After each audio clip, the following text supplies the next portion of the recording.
Silakan ini yang sudah angkat dua tangan ya, satu. Kemudian di yang dulu ini yang mahasiswa. Mas Yoga ini ya, oke. Silakan, 1, 2, 3, oh kuning ya, oke. Yang mau tanya, yang sudah ditunjuk langsung bangun ke depan sini, supaya waktunya cepat Ya, nanti. boleh. Yang bertanya silakan langsung ke tengah.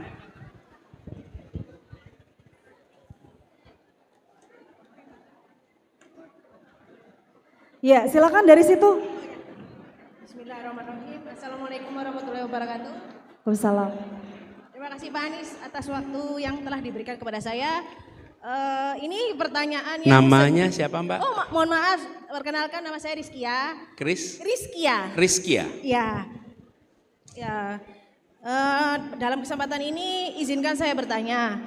Bapak, jika Bapak ada kesempatan untuk menjadi seorang pimpinan kelak, partner seperti apa yang akan Bapak pilih? Apakah partner? Oh, partner. Ya, partner yang akan dipilih akan seperti apa? Apakah partner yang dengan pendidikan dan juga teori tentang publik yang sangat mumpuni tapi tidak dekat dengan grassroots, atau dekat dengan grassroots tapi secara teori atau pendidikan mungkin tidak mumpuni tapi kedekatan dengan grassroots sangat dekat sekali. Seperti itu. Baik, terima kasih. Waktunya Bapak Anies. Mbak Rizky. Dilanjut dulu ya Pak ya. Baik, silakan yang kedua, Mas. Mas, mic-nya boleh dikasihkan. Mbak, mic-nya boleh dikasihkan ke, oke. Ya. Silakan Mas, namanya. Cek. Sebelumnya perkenalkan, nama saya Arjuna dari Prodi Informatika. Namanya siapa? Arjuna. Nah, untuk seiring dengan meningkatnya penggunaan media sosial di masyarakat, bagaimana kalau misalkan Bapak kepilih jadi pemimpin lagi, langkah apa yang akan dilakukan untuk memanfaatkan platform tersebut untuk sebagai sarana komunikasi dua arah dengan mengambil data tersebut, opini masyarakat di media sosial untuk mencapai suatu kebijakan tertentu. Jadi tanpa ada demo kita bisa mendengarkannya di aspirasi. Ya, tanpa menyuarakan aspirasi di offline kita menyuarakan aspirasi pada media sosial online. Nah, langkah apa yang akan dilakukan pemerintah untuk menggunakan data tersebut sehingga dapat disimpulkan suatu kebijakan yang tepat? Terima kasih. Terima kasih Mas Arjuna. Ini pertanyaannya bagaimana menampung aspirasi? Ya. Kebijakan yang tepat di aspirasi media sosial tersebut. Bagaimana menampung aspirasi masyarakat supaya memunculkan kebijakan yang tepat. Itu kalau Pak Anies menjadi pemimpin negara kita, gitu ya. Pertanyaannya mengarah ke sana, Pak. Baik. Aminnya kurang kenceng. Oke, silakan. Baik. Perkenalkan Pak Anies, nama saya Farhana dari Nasyiatul Aisyah Sidoarjo. Menyambung dari adik mahasiswa tadi ya, pada tahun 2000 Farhana. Pada tahun 2029 nanti apa Pak Anies berkenan untuk menyalonkan sebagai presiden lagi?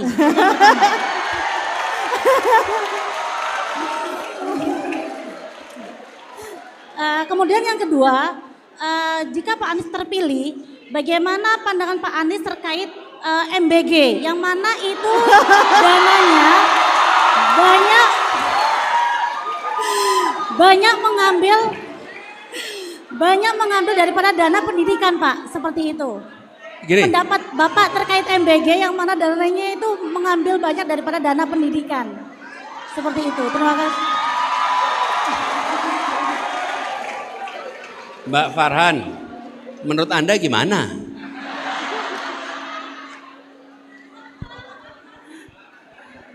Oke, silakan.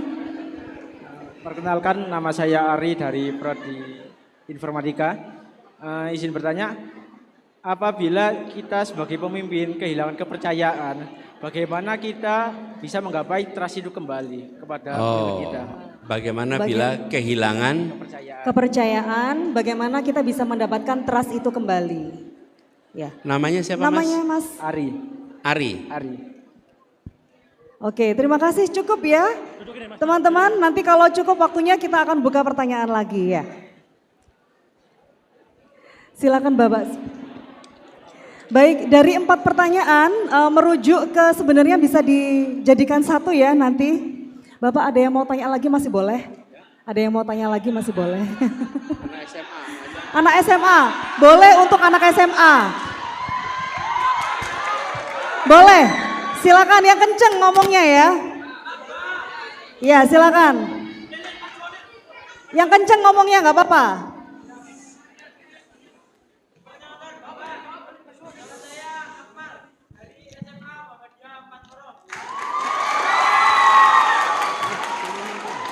Oh, boleh turun aja, Mas. Itu lewat sini, lewat samping. Oh, ada mic, ada Mas, mic. kalau boleh Anda geser menjauhi lampu Mas, nggak terlihat. Oh, iya. Geser. Cek. Lampunya terang benderang, Andanya agak gelap. Jadi, ayo geser.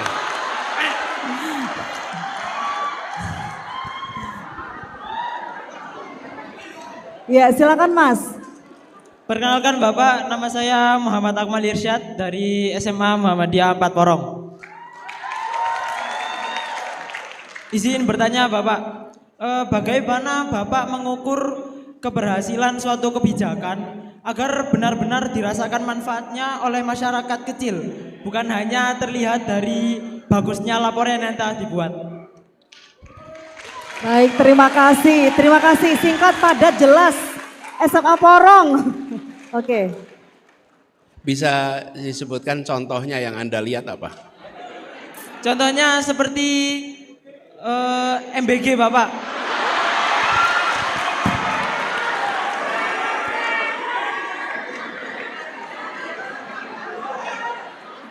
Izin kalau menurut saya sendiri, karena itu memotong biaya pendidikan, jadi saya kurang sreg dan kurang setuju Bapak.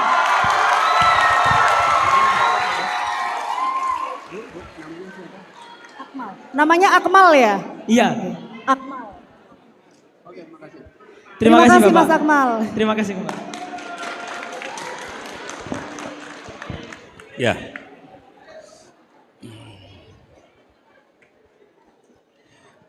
Rizkia, Arjuna, Farhana, kemudian Ari dan Akmal. Oke, ini ada 5 penanya. Pertama gini, bagaimana mencari partner? Partner itu bukan sekedar satu orang ya. Kan kira-kira apa sih partner itu? Tim. Bagaimana membentuk tim? Kira-kira kalau saya ditanya kriterianya ada. Kriteria tim itu. 1. Dia kompeten.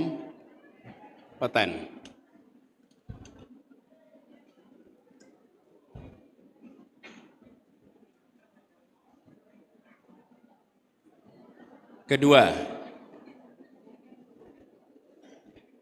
tak bermasalah.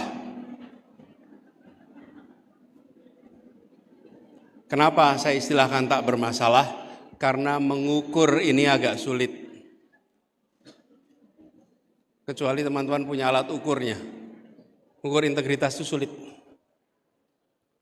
Makanya kalau di akuntansi juga wajar tanpa pengecualian. Kan ada masalah enggak? Enggak ada. Silakan tak bermasalah.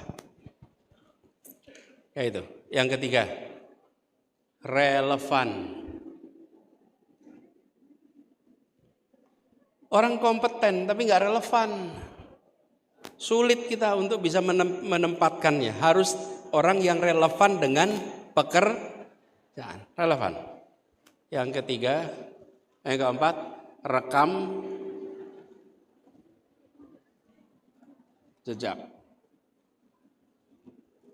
Rekam jejaknya itu apa?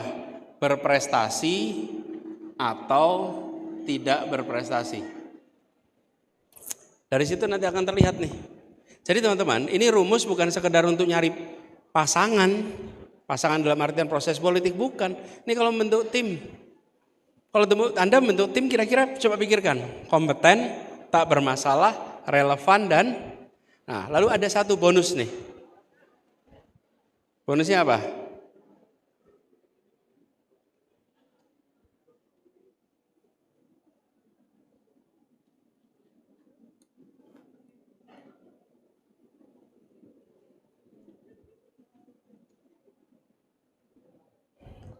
Seideologi.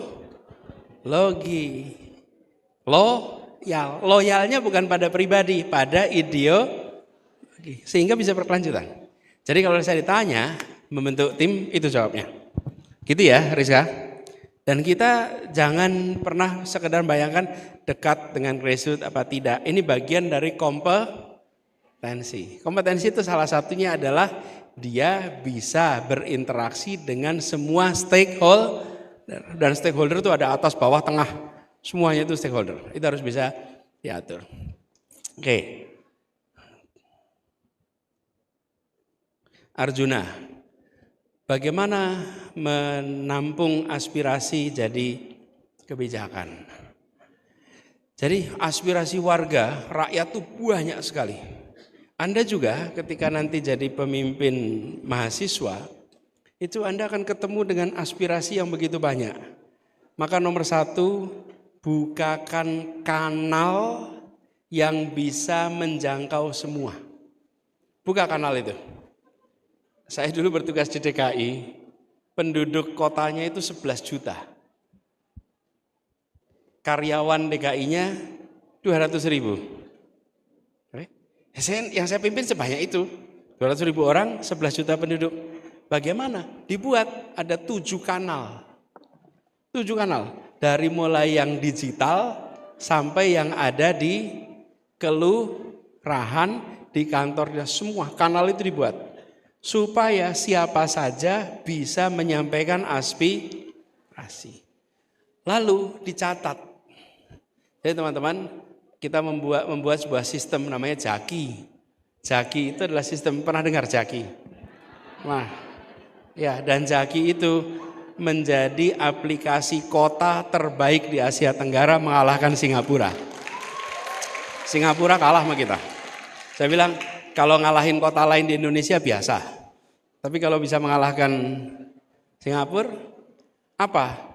Ketika aspirasi masuk, ada proses sampai ujung, sampai final eksekusi. Jadi memastikan ada tindak lanjut sampai eksekusi. Nah ini dibuat dalam bentuk sistem. Kalaupun datangnya ke kelurahan, kalaupun datangnya ke DPR, dimasukkan ke dalam sistem itu, semua tercatat dan ketahuan. Aspirasinya ada 1.500, yang sudah beres 1.300, ini 200 ini belum beres nih. Lalu semua yang menjadi aspirasi itu disambungkan dengan kinerja.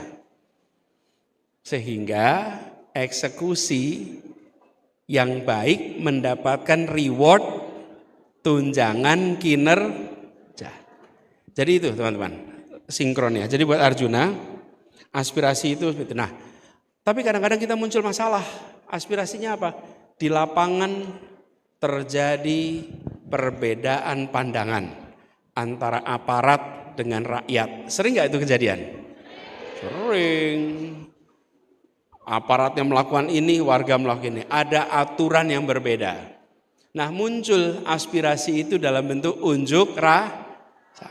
Nah, kalau ada unjuk rasa, ditemui, diajak dialog, diajak bicara.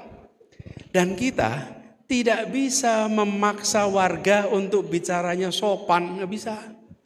Nggak bisa. Ada warga yang bicara dengan sopan, ada bicaranya dengan keras, ada yang bicara sambil marah-marah. Nggak bisa kita melarang, ya itulah cara warga mengungkapkan pandangan. Bagian kita mendengar dan dialog. Nah kita jangan ke bawah ikut marah, ikut dengerin. Ini pengalaman saya pribadi nih. Kalau jadi dosen, itu enak Bapak Ibu. Saya juga dosen. Kenapa? Yang masuk ruang kelas itu lulusan SMA semua. Bener gak? Iya, udah ngalamin kelas tuh SD, SMP, SMA. Coba jadi dokter, yang masuk jadi pasien, Tidak bisa dipilih. Kadang yang masuk itu galak sekali. Kadang yang masuk ngomongnya kasar sekali. Dokter tuh tidak bisa milih kayak dosen. Dia ketemu dengan segala macam jenis pasien. Kalau masuk di wilayah pemerintahan harus siap untuk mendengarkan rakyat yang bersuara dengan sekeras apapun. Harus. Kenapa? Ya karena nature pekerjaannya berinteraksi dengan rakyat yang beda-beda. Kadang-kadang itu, mbok yo kalau mengungkapkan pendapat yang sopan, itu urusan dia.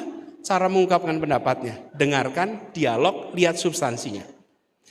Lalu cari jalan keluar bersama-sama, gitu ya. Dari pengalaman saya, kalau udah diajak dialog, ajak diskusi, cari jalan keluar, biasanya tensinya tuh turun. Bu Farhana, tahun 29 mau jadi calon apa enggak? Ini masih tahun 26 Bu Farhana. Mana Bu Farhana tadi? Ini dia. NA ini bahaya ini nanyanya nih.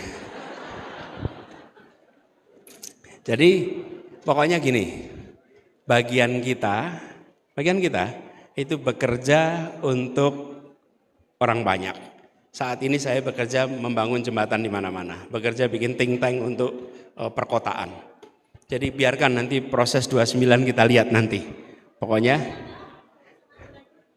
doa bidoa gitu jawabnya ya.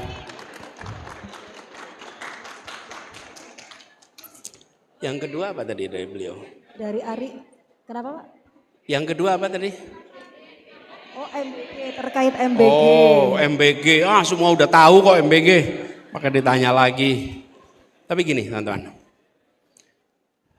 Saya tadi pagi bicara, dalam kita membangun,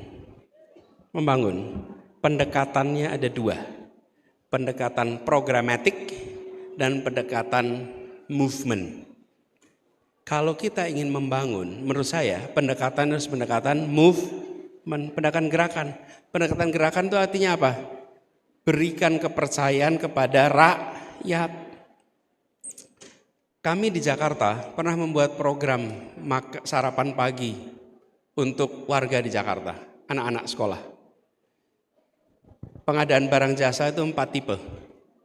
Tipe 1 dikerjakan oleh dinas. Tipe 2 dibuat tender. Diumumkan lalu tenderkan, ada perusahaan tender. Tipe 3 dikerjakan oleh masyarakat, oleh dari penugasan negara. Tipe 4 inisiatif masyarakat. Itu 4 tipe pengadaan barang jasa. Pemerintah tuh senangnya tipe 1, tipe 2. Dikerjakan sendiri atau ditenderkan. Betul tidak? Nah, kami di Jakarta pakai tipe 3. Dan waktu kami menyelenggarakan tipe 3, ternyata DKI itu provinsi pertama, kota pertama yang menyelenggarakan pakai tipe 3. Nggak ada yang mau tipe 3 itu. Kenapa? Karena uangnya diserahkan rakyat. Bukan dikerjakan oleh dinas. Nih, siapa yang diserahkannya? Persatuan orang tua murid di sekolah itu diberikan dananya, diberikan kriteria nutrisinya, contoh-contoh menunya, lalu mereka masak diawasi oleh sesama orang tua. Wih, sesama orang tua tuh kalau ngawasin top, Bu. Bener nggak? Wih, nggak boleh salah aja udah. Bener nggak Bu sekalian? Iya, pengawasannya oleh lingkungan. Apa yang terjadi? Ibu-ibu itu masak sarapan untuk anaknya jauh lebih bagus daripada standar pelayanan minimal yang diterapkan oleh pemerintah. Iya. Dan anaknya suka dengan menunya. Suka, yang dimasak ibu-ibu itu yang anak-anaknya suka. Lalu ada efek yang kami nggak menduga. Apa itu efeknya? Antar ibu-ibu kompetisi. Mana yang lebih bagus, lebih enak masakannya. Karena anak-anaknya menilai. Jadi pendekatannya pendekatan kepercayaan pada masa.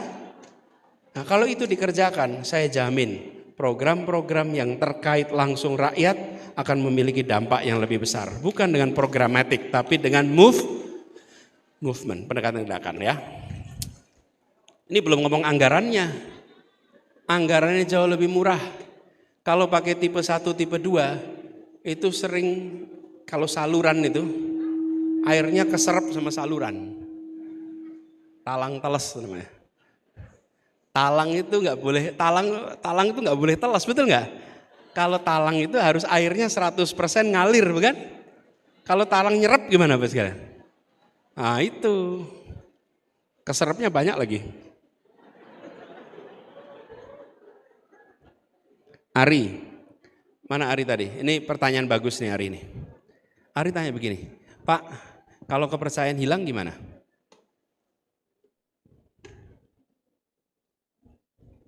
Bisakah kepercayaan dikembalikan? Tanya nih, bisa nggak kepercayaan dikembalikan? Bisa nggak kepercayaan dikembalikan? Bisa, ya jawabannya bisa. Bisa. Tetapi recovery-nya sering perlu waktu yang tapi panjang pendek tergantung usaha kita. Jadi jawaban Ari, ya bisa.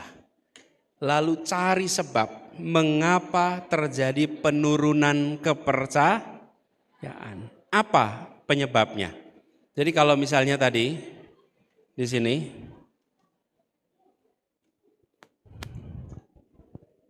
kepercayaan ini drop, Anda cek apakah karena faktor kompetensi, apakah faktor integrity atau faktor intimacy. Kalau Anda nggak pernah berinteraksi lama-lama kepercayaan itu turun. Berarti ngobatinya apa? Interaksinya ditingkatkan. Kalau ternyata apa yang Anda kerjakan tidak sesuai dengan harapan, oh bisa ini dianggap integritasnya bermasalah. Maka teman-teman bisa mengalami problem di sini. Soal integriti. Dan pemimpin tidak mungkin membuat keputusan yang semua orang setuju, nggak mungkin. Pasti akan ada keputusan yang orang tidak setuju. Dan tidak setuju itu bisa mengurangi derajat nah, tapi bisa recover tuh dengan keputusan-keputusan berikutnya, gitu ya. Terakhir, Akmal.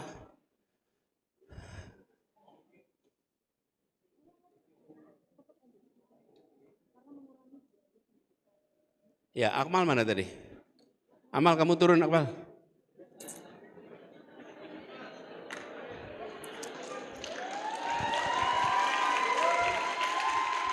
Jadi teman-teman, yang tadi bertanya tolong maju ke depan dong. Farhana, Ari, siapa lagi tadi? Arjuna, ya. Rizkia, Arjuna, yuk maju ke depan. Saya ada hadiah buku nih buat yang tanya ini.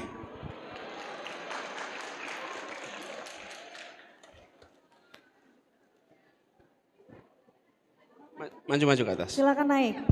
Maju ke atas. Maju ke atas. Nih Mbak Farhana. Ini ada buku tentang leadership.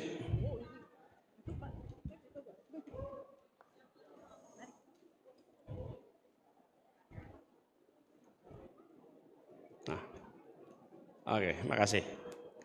Anda buka plastiknya nanti saya tanda tangani. Buka plastiknya.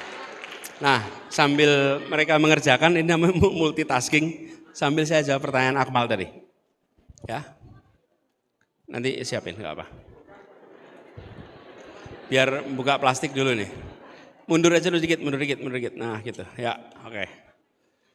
Jadi bagaimana kalau ada kebijakan yang dirasa prakteknya tidak sesuai dengan harapan? Sering nggak kita alami itu? Sering. Kalau kita memegang kewenangan, maka kita harus terbuka dengan koreksi. Kenapa sih? Sekalian, kenapa pejabat itu tidak boleh bersikap negatif terhadap koreksi? Nomor satu, dia mengeluarkan itu pakai uang rakyat. Rakyat mengkoreksi kok nggak boleh. Kalau itu uang sendiri, uang dia sendiri salah, boleh. Kamu nggak usah koreksi. Uang saya. Tapi ini bukan uang dia. Karena bukan uang dia tidak boleh marah pada orang yang mengkoreksi dan mengkritik. Tidak boleh. Tidak boleh, justru harus sebaliknya. Ini adalah uang yang harus dipertanggungjawabkan. Karena itu kalau penganggarannya meleset, tidak sesuai, harus terbuka untuk koreksi. Dan bagi rakyat, jangan pernah takut untuk mengkritik. Jangan pernah takut untuk mengkoreksi. Jangan pernah takut. Jadi kalau Anda mengkoreksi dan diintimidasi, balas balik. Memang jenengan uangnya dari mana? Uangnya dari pajak saya. Uangnya dari pajak kita semua. Saya berhak untuk mengkoreksi. Saya berhak untuk mengkritik. Karena uang yang Anda pakai untuk buat kebijakan adalah iuran dari rakyat Indonesia. Iya, nggak boleh. Jadi buat teman-teman, apalagi kalau mahasiswa, Anda harus kritis. Kritis. Kalau mahasiswa memuji, nggak menarik. Mahasiswa itu bagian mengkritik, nggak apa-apa. Kenapa? Tumbuhkan itu kemampuan berpikir kritis. Mengkritik. Nah, jadi teman-teman, ini Akmal tadi, koreksi, tunjukkan di mana salahnya, tunjukkan di mana kurangnya, dan kalau Anda bisa, tunjukkan koreksinya. Tapi kalau Anda nggak bisa ngasih koreksinya, solusinya, nggak apa-apa. Kadang-kadang kita ketemu dengan pejabat yang bilang, mbok nggak usah ngeritik terus, kasih solusinya. Dan jenengan dipilih buat bikin solusi kok. Gitu.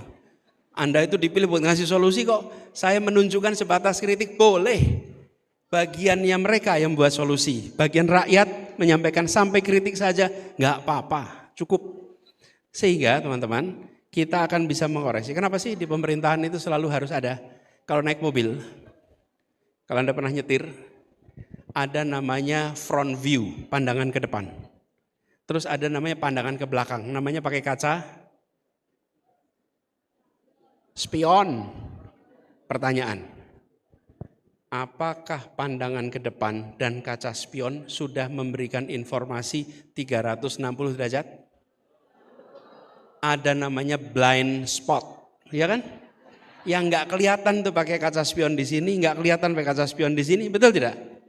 Nah, rakyat itu sering menunjukkan blind spot. Jadi kalau rakyat menunjukkan blind spot itu harusnya bilang terima kasih.